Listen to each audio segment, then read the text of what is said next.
8 हाथ हैं दुर्गे महारानी के। कितने हैं? 8 हाथ हैं। हमें तो यही नहीं पता है भैया 8 हाथ वाली देवी पैदा हुई होंगी तो कैसे पैदा हुई होंगी?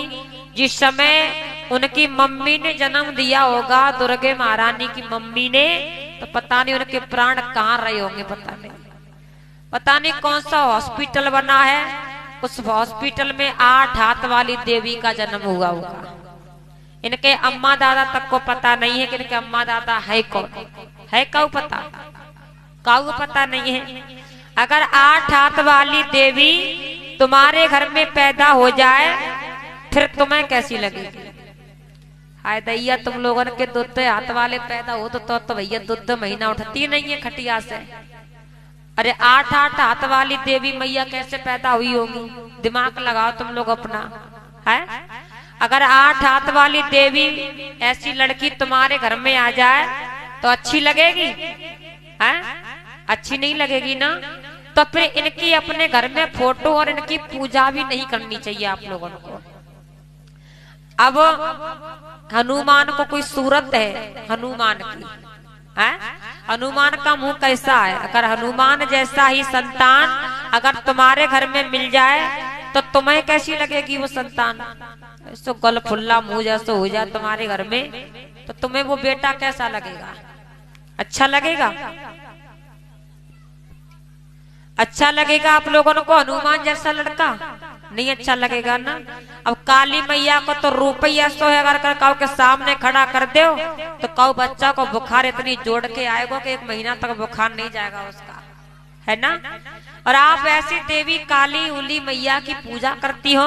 अरे अच्छे लोगों को गुणगान अपने घर में फोटो लगाओ। बाबा साहब का लगाओ, बड़े सुंदर थे बाबा साहब, बड़े विद्वान थे। जैसा कोई आज की दुनिया में इतना बड़ा विद्वान ही नहीं हुआ। अब गणेश भगवान है, हमें तो यही नहीं समझ में आता कि गणेश भगवान आधे इंसान है और आधे जानवर है। अब हमें यही नहीं पल्ले पड़ता है कि देखो हाथी का बच्चा भले छोटा हो लेकिन गर्दन उसकी छोटे पे भी मोटी होती है भैया, है? अब गणेश की गर्दन और हाथी की गर्दन कैसे मैच खाई होगी?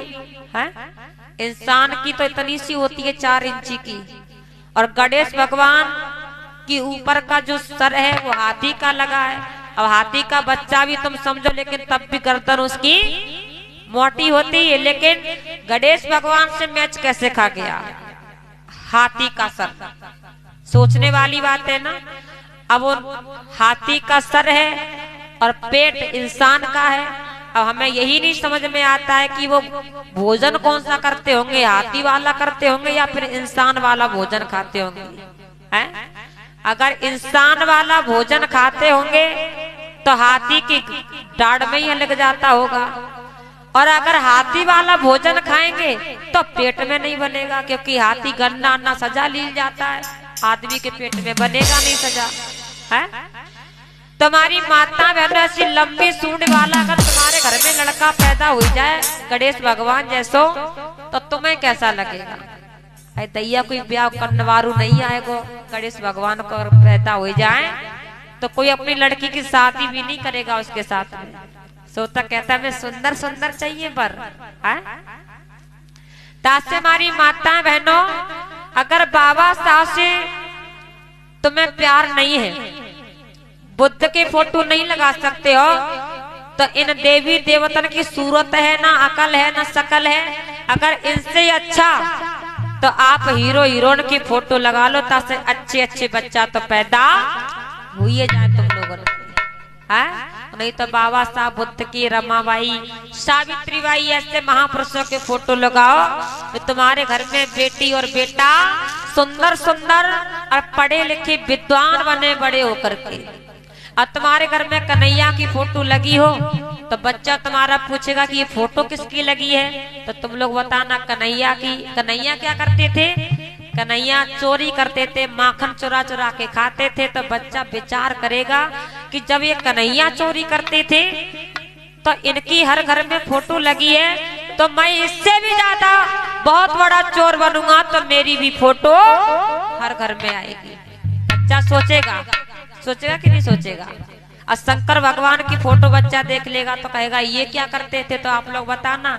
ये तो नशा करते थे। और भैया नशा का सुनेगा तो बच्चा सोचेगा जब ये इतना पीते होंगे तो हम इनसे और ज्यादा बड़े नशेड़ी बने तो हमारी फोटो हर घर में आएगी, ये बच्चा सोचेगा तुम्हारा। अरे बाबा साहब की फोटो लगाओ तो तुम्हारा बच्चा पूछे कि ये फोटो किसकी लगी है। अरे बाबा साहब ने भारत का संविधान बना करके तैयार किया, बाबा साहब डिग्रियों को प्राप्त करके विदेशों से लेकर के आए, बाबा साहब जैसा ज्ञानी आज तक की दुनिया में नहीं हुआ। तो बच्चा विचार करेगा कि जब बाबा साहब इतने पढ़े थे तो बाबा साहब से थोड़ा कम हम भी पढ़ लें तो थोड़ा बहुत नाम हम भी दुनिया में करके दिखाएंगे। ये बच्चा तुम्हारे विचार करेंगे। लेकिन याद रखना मेरे समाज में कोई एक साल में एक बार बुद्ध कथा हो जाती है, उसी को मेरे समाज की माता बहनों सुन लेती है। लेकिन ब्राह्मण क्षत्रियों के घर में हमेशा कोई न कोई कार्यक्रम चलता रहता है, अखंड रामायण, कभी भागवत, कभी कुछ। उनके बच्चे बचपन से इतिहास जानते हैं। हमारी समाज की माता बहनों कभी अपने घर में अपने महापुरुषों की चर्चा नहीं करती है। करते हो आप लोग? कभी नहीं करते हो।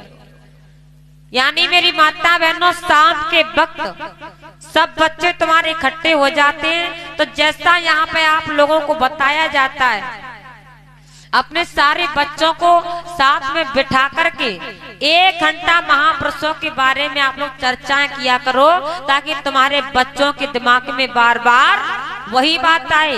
लेकिन तुम लोग क्या सोचती हो, हाँ वो भगत जी बहुत बढ़िया थे, विचार फूक से हमारे लल्ला को ठीक कर दो है, तुम लोग ये ज्यादा विचार लगाते हो। इसलिए माता बहनों कहना